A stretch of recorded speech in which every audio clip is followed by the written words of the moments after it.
Bonjour les amis, j'espère que vous allez bien, je suis Pascal Trefagui, on est à Rio de Janeiro au Brésil. Aujourd'hui, on va parler des Rothschild, c'est l'épisode 2, il y en aura 3. Aujourd'hui, on va parler des Rothschild et du sionisme. Pourquoi est-ce qu'ils sont sionistes? Pourquoi ils ont voulu la création de l'État d'Israël? Et puis, est-ce que c'est le vrai royaume de Judée qui va recevoir le Mashiach ou c'est juste un préparatif? Et pour eux, qu'est-ce que représente cet État d'Israël? Eh bien, c'est ce qu'on va voir maintenant. Je suis Pascal Trefagui Colbert. On me connaît aussi sous le nom de Lama Kunzang. Et eh bien, je vous invite à prendre les cours de gnose dans notre temps parce que sans ces cours de gnose, vous ne comprendrez absolument rien, non seulement à la situation présente, mais en plus à ce que je vous dis. Encore que comprendre ce que je dis, c'est assez facile. Comprendre le système, c'est assez difficile. La preuve, les conspis n'y arrivent pas. À tout de suite.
Aujourd'hui, nous allons parler des Rothschild et nous allons parler du sionisme. Comme vous le savez, les Rothschild sont une des familles avec la famille royale d'Angleterre qui est le plus impliquée dans cette histoire de sionisme. Qu'est-ce que c'est le sionisme? Le sionisme, c'est une idéologie du 19e siècle, donc c'est une idéologie nationaliste et spiritualiste. Elle conjugue les deux, à la fois rationnelle et à la fois irrationnelle. Rationnelle parce qu'elle nous fait un bilan historique. Les Juifs ont des difficultés à vivre dans les pays où ils sont parce que au début ils sont bien accueillis, ils enrichissent tout le monde, etc., etc. Et au bout d'un moment, ils attirent la jalousie, la haine.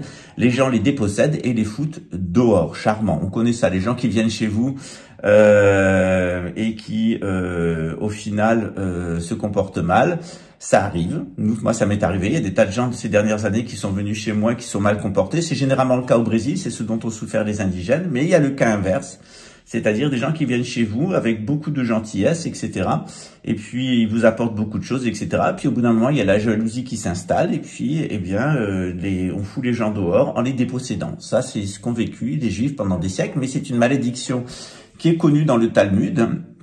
C'est-à-dire, qu'ils seront rejetés d'une nation à une autre pour fortifier le caractère des Juifs et aussi prendre dans chaque nation les meilleurs des individus pour les agglomérer ensemble et au final des temps, les mettre au service du Mashiach. Eh bien, le sionisme, c'est exactement la proposition inverse, c'est une idée d'Édomites et de Khazars. Les Rothschild sont les gens qui le plus violent la Torah et le Talmud. Et de l'autre côté, la famille royale d'Angleterre, elle est certainement pas au service du Mashiach, du grand monarque et du grand pape et du Mahdi, puisqu'ils en ont une trouille bleue depuis les annonces du rite écossais. C'est pour ça qu'ils ont fait infiltrer la franc-maçonnerie par les Illuminés de Bavière, les Illuminati, qui sont des alliés des Jésuites, pour prendre le contrôle avec le Vatican des institutions templières. Et ces gens-là, nous prétendent que, ils vont faire une religion mondiale unique à Jérusalem, que c'est eux les héritiers, que c'est eux Dieu, même ils diront à final. Tout ça n'est qu'une parodie du christianisme. Et cette parodie du christianisme, elle a commencé il y a très longtemps. Elle a commencé avec Charlemagne, qui a reconstitué l'empire édomite romain. Au début, c'était bercé par le christianisme, puis on a bien vu au final que c'était un remake de l'empire romain. C'est ce qu'on appelle le 7e empire satanique. Dans l'Apocalypse de Saint Jean, la constitution d'un État d'Israël laïque, puis d'un État d'Israël religieux, et ensuite un État d'Israël qui va servir de cadre à la venue du Mashiach, c'est acté. Donc en soi, l'État d'Israël, c'est une bonne chose. Les Édomites ayant détruit le royaume de Judée, il est normal qu'à la fin des temps, ils le restituent. Sauf qu'ils veulent en avoir la direction. Et ça, c'est une autre paire de manches. Alors le propos du sionisme, c'était qui est le frère jumeau du nazisme payé par les Rothschild et les Rockefeller, c'est-à-dire pour la couronne britannique, c'est-à-dire où vous convertissez à la religion du pays où vous êtes, c'est pour ça que la plupart des Rothschild sont des protestants, soit eh bien vous partez en Israël et vous restez juif. C'est pour ça que les Rothschild d'Israël sont juifs. Mais en règle générale, les Rothschild ne sont absolument pas juifs. Ils sont principalement, 90% de la famille sont des orthodoxes anglicans, associés à la couronne britannique. Donc le sionisme, c'est à la fois une parodie satanique de Theodor Herzl, mais à la fois ça fait partie du déterminisme historique et la manière dont Édom doit rembourser ses dettes envers Jacob, Israël. Donc à la fois il faut soutenir l'État d'Israël, la création, le maintien, la domination, etc., etc., la transformation d'un État laïque en État religieux puis en royaume, c'est ce qui est en train de se faire. À la fois il faut soutenir tout ça, mais à la fois il ne faut pas se faire berner par les sionistes.